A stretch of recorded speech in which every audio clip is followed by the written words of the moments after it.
Hey everybody, I'm Tom Basil. I'm Mike DeLisio. I'm Joey Evans. I'm Milla Joey. And some of us drink coffee and some of us don't. Coffee, you're coffee, right? Oh, I'm so coffee. I'm coffee right now. I'm not. I'm herbal tea. I hate coffee. I'm real tea. Herbal tea is for people who want to go to sleep. I want to be awake. No, I don't do it for the caffeine. I do it for the taste. I do Because it it for actually the tastes caffeine good as and the opposed taste. to Coffee's coffee. so Tea tastes good. amazing. But anyway, we're talking about coffee. Seize the bean, which is a phrase. I'm still not sure where the name of this came from. Yeah, I don't know. I don't know what it's a riff seize on. the day. Yeah, but Seize the bean. Like, don't It's- seize the day, seize the bean. It's all about coffee. Every coffee shop has to have a clever name. I think that's what they tried to do, right? I mean, you seize the bean. I do seize the bean. Like, a solid 12 times a day. It's a problem. Yeah. you really should calm down. All right. This is a sort of deck building game. Game, worker placement, sort of as it's basically Tableau building. Yeah, you're fulfilling orders. There's It's a an lot. esque game. Yes. There's a lot of things. Let me show you a little bit about how it plays. These cards are placed here. You're going to have a deck of customers, and then you have these improvements and upgrades that you can have.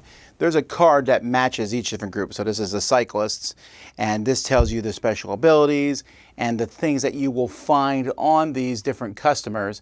And at the end of the game, you're going to get points awarded for whoever has the most of each of these 6 groups in their deck and face up in their shop, improvements and things. And then you get points times the number of customers. That's one of the other ways to get points in the game. So you have these rows here. This is technically the last column is a discard pile, and as you know, after each round you usually move these cards to discard pile and everything slides over. As customers enter or leave the line, you'll be replacing them and the other ones get replaced at the end of a round. But how does a round work? Starting with the start player, each player is going to take one of their workers and place it on a spot and get whatever it says next to that spot. And then you'll all place your second one out. The spots over here are going to give you resources. There are sugar cubes, there's milk, and the sugar cubes and milk each come with a token that stands for 5 of them. And then there's coffee beans. It shows a scoop because what you do is you put all the coffee beans in a cup, you take a spoonful, and you see how many you bring back without spilling. And you don't have to play with that rule. You can just take 5 coffee beans if that's how your group chooses to play it. So this side gives you resources. Over here, this lets you take a card face up from the line, a customer or a pantry upgrade or a style upgrade. Now, pantry upgrades and style upgrades, when you take them, you'll notice they fit in here very nicely, and they make the actions here better. This one lets me take an upgrade, and I can look at the top 2 cards of my customer deck to see what they are. This one adds someone to the end of my line, and it happens on both sides. When I add this here, I'm going to make these actions better, and these will stack. You'll also notice that there are symbols on here, and getting symbols that are the same or different will allow you to get some bonuses at the end of the game if I get 3 of the same or 5 different. But the main thing is they make these actions better, and you can take up to 4 actions. You have to take 4 actions if you can on each line as you do them, and they can do anything from adding points to bringing more customers to getting more resources. There's a lot of different icons and things in this game. Once everyone's taken their 2 actions, it's time now to deal with hype. Each person has a hype marker here, which can increase or decrease as the game goes by. And depending on where your hype is, so hype's at 2, so at the beginning of the next round, I'll turn over 2 customers will come in a line. And as I said, as time goes by, you can have all sorts of customers that are going to show up. Starting with the first player, each person will deal with these customers one at a time. When a customer comes to your shop, so Opa here, they have something that they require. He needs a coffee bean. You give him a coffee bean, he's fine. Grandma needs 2 coffee beans. She gives you a reward. She gives you a positive review. Grandma's very nice. The hatster here, he wants strong coffee, which is 2 coffee beans. However, if you have a strong coffee if you have that symbol on any of your upgrades, then you can only pay 1 coffee bean. Just like she needs a croissant, that's 2 sugar cubes that it takes to give you. But if I have, for example, a card with a croissant symbol, like these charcoal croissants here, then she only needs 1 sugar cube to do that. This is something you have to do. If you don't do it, your customer will get angry. which means next turn you better give it to them or you're going to get a negative review. If you do give it to the person, sometimes they give you a reward and it shows you that underneath the card, but they also have a special ability. For example, Grandpa will chase someone away. Grandma's special ability is she never gets mad. The Hatster will increase your hype, and the Dog on Wheels will give you one of the icons on one of your upgrade cards. So these are benefits they give you. Also, some people have an alternative thing that you can also do. So Grandma will also take a piece of cake, which is 2 sugar cubes, and she'll give you another positive review. The Hipster will eat a croissant, and he'll give you a hype. And the Dog on Wheels, they want strong coffee and specialized coffee, and they'll give you another positive review. Once everyone has gone through and dealt with their customers, unhappy customers will stay there. Happy customers, which some cards will let you do things and make your customers happy, you'll remove these tokens and take a positive review for that, and they'll stay in your line. Cards that are done from your line go to a discard pile, which you'll shuffle when you need to draw from your deck again. Now this is it. This is the round that players will do. There's a few other things, like at the end of every round, some customers will come and join your deck based on the face-up cards that you have. That's called word of mouth. And there's a few other things that will happen in between turns. The game is going to progress until one of these decks is gone, or till all the positive reviews from a preset pile, you make a pile based on the number of players, have been taken. And then you add up scores like I showed you earlier, and that's the game. Now there is a whole lot more. Like I said, here's the rule book. This shows you all the icons. In fact, the setup shows you to leave these 2 pages. But that's just for the basic groups. There's another book that I got in here that goes over all the different expansions for the game. And there's all kinds of different groups: Rebels, Authority Figures, Happy Families, Friendly Local, Criminal Minds. And you can pick or choose which of these you play with. Some have a bit of Take That. They all have basically one special ability that they will do. Like the Coffee Connoisseurs, you pick one other player and give them 3 beans from your own supply, and then you take a good review from the city for every bean you gave that came from your own supply. So that's kind of impressive. That's a neat thing to have. And so you'll be able to mix and match which groups you have. That's how you play. So one thing I think we all agree on is that we're all in the mixed feelings about the components. As in, the coffee beans and sugar cubes and milk are amazing. Incredible. Very cool. The artwork is going to be divisive, right? Mm-hmm. Right. Yeah. But I think we're all annoyed about the lack of player aid / what do all these symbols mean. That's insane. I don't know. I think annoyed is a very weak word for my feelings. Thank you. On that.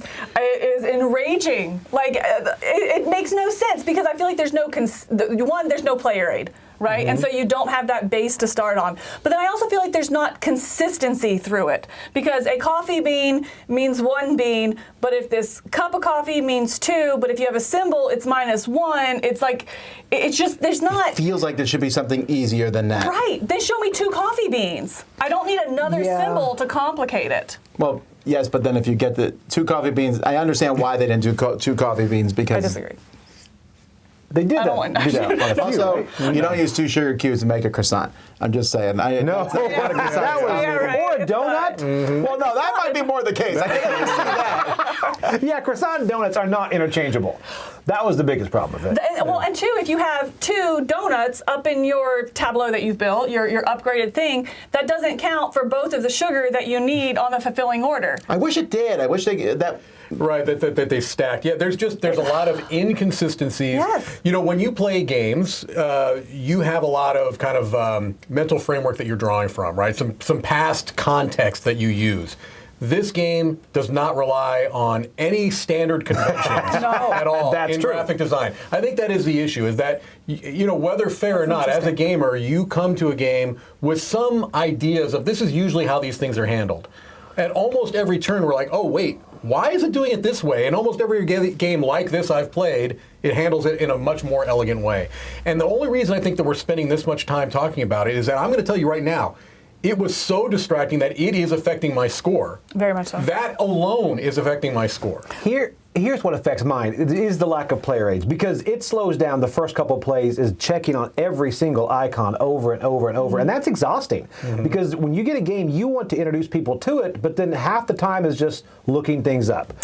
it could have been helped a lot. Well, especially when I feel like this is not that heavy of a game. No. You know, and so it doesn't, it feels like a disconnect there. If I'm having to spend that much to understand the symbology or the keyword soup in some games or something like that, then I feel like I'm investing my time in a game. You know, this one, it doesn't feel like the weight of the game warrants that investment. And if I thought the game experience at its core stunk, this wouldn't bother me as much because I would just write it off. Very true. But the thing that's frustrating, I think, for all of us, I think, is that there's a core element of this game that I really like. Yes. There's a lot of things about the game I like. I like the theme. I think that this theme works well for a contract fulfillment type of a game. Yep. I like the little nods to little kind of video games I've played where you are trying to keep customers happy and you have the happy tokens and the non-happy tokens. All of those things are things I like. I like the way that you have those kind of spreading tableaus on either side. And sometimes you want to, maybe focus on one. So there's so many things about it that I like and I want to be able to introduce it to people,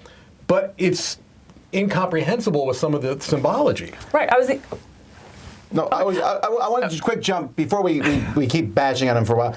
I will say I think the theme, you mentioned the theme, I think the theme is super strong. I really do. I Like agree. a strong cup of coffee. Strong cup of coffee. Like, I love the customers. I love how grandma never gets mad, no matter Yes. what. Grandpa talks someone out of your shop, and that. your lazy friend is worthless. And then each group, like tourists, bring more people, but lower your hype. And hipsters increase your hype, but they don't want more people in your shop. And I enjoyed all that. Yes. Yeah. And I liked the reviews as points. There's a lot of really And neat reading things. the Yeah, reviews. Right. Now, the push and pull of wanting these people for hype, but then also you don't want too much hype or you can get too many customers and you're like, I'm too busy, which is really funny. Yeah, It's like, I don't have enough Well, it is sugar. thematic, though, right? Yeah. It is. There is a Yeah. balance of that for sure. And I mean, that's what I was going to say. It's just like Mike, you kind of coined the term this emotional journey of games. Whereas this isn't an emotional journey. This is like an emotional tornado, you know? I mean, it's like pendulation all over because I love the gameplay. I love what it's doing, that theme. There were multiple laugh out loud moments. And then there were also multiple like muttering some words underneath my breath. They were not under your breath. That, I heard every one of those we words. handed out some earplugs and I mean, and so it's just that pendulation of the game. It's like you said, it was so frustrating because I really liked the gameplay. I liked that I felt that there was enough different and variety of ways to score in game as well as end game, and you kind of see that ending coming. You're trying to build up your store. Are you going to focus on one group specifically, or kind of diversify your store in order to be able to get more contracts and not contracts, I guess, people, regulars that kind of come through your store. I love that. And we saw in the game we had very different strategies. I think my deck at the end was maybe half the size of some of the other people I played with on one play. And so it was a different strategy, but the scoring was still so close. And I think that's what's fun about this is you're seeing these different strategies, all these different ways to score points, but there's that very narrow scope of points at the end as well. Shows to me a well-designed, balanced game of strategy. But gosh, those icons get in the way. But can we talk about the scoop? That is the only way to play this game. By the way. Play with the scoop. If you don't play with the scooper, you're not playing this game. How do you feel about that? Because in our play, you were not. You weren't the let me best. just put it this way. I was scoop impaired. I was consistently drawing out fewer beans than everybody else. The thing is, it really didn't bother me. Because it's not a game of super tight economic resources. Right. Generally speaking, you could get what you needed for the most part, unless you got super hype and had a lot of customers. I think that the fun factor is enough. Yeah. But if you're looking for like strategy, in that mechanism, then just go with the 5 beans, which is very boring and very predictable. Yeah. I'm all for the scoop. I'm curious what your final score is. Mine? I'm coming down at a 6 on this game. And that, I said coming into this review, I was like, it was a painful review. I almost didn't want to be in it because it hurts me so bad. Gameplay would be a completely different score, much, much higher. But the icons got in the way and frustrated to a point that it's like, all right, 5th play, that's fine. Still pull out the rule book. I'm going to need to reference that and cross-reference it and remind myself. And it was so clunky and such a hang-up that I'm not going to recommend the game to somebody. And I will play it with them, but it's not like I got the game for you, and so I'm coming in at 6, and it hurts me to do that. But you are actively anti-coffee. Let's just be honest. Actively. I love coffee, and I'm also at a 6. But here's my thing. I'm not ready to give up on this game. I never say this. This is a game that right now and is brand new needs a second edition. Absolutely. You know what I mean? I feel like this game could be one that's appealing to a lot of different people. I just feel like the issues we brought up are enough that I can't in good conscience recommend it because it's just too much. It's too many issues. But man, I really hope they clean some of these up because I think there's a lot of promise in this game. Second edition, I'm on board. I like that. I can recommend it a little. I'm giving it a 7. I do like it. This game is definitely the definition, even though the box is only this size. It's the very definition of Kickstarter bloat. They threw everything in the kitchen sink in the box. They're like, hey, pick 6 people, 6 groups of people. There's also 20 groups, and there's all these different symbols and all these different things going on. And I think I would give this an 8.5 otherwise. I really liked everything about it. I love the idea of upgrading actions. I love so that. Fun. That's so much. So fun. I like the resources are mind-blowingly cool. Picking different customers, trying to focus on a certain group. Yeah. The theme is strong, but yeah, the icons, like 2 icons in particular, like the box and the light bulb, where when you play a thing with a box, it's like you can use any icon on these cards over here that have a back that matches not a box. Right. And that's crazy bad, and I almost kind of would hesitate teaching this to people. Sure. Right. But I still liked it. I enjoyed it. It's about the lowest 7 you can get from me, but it's a 7.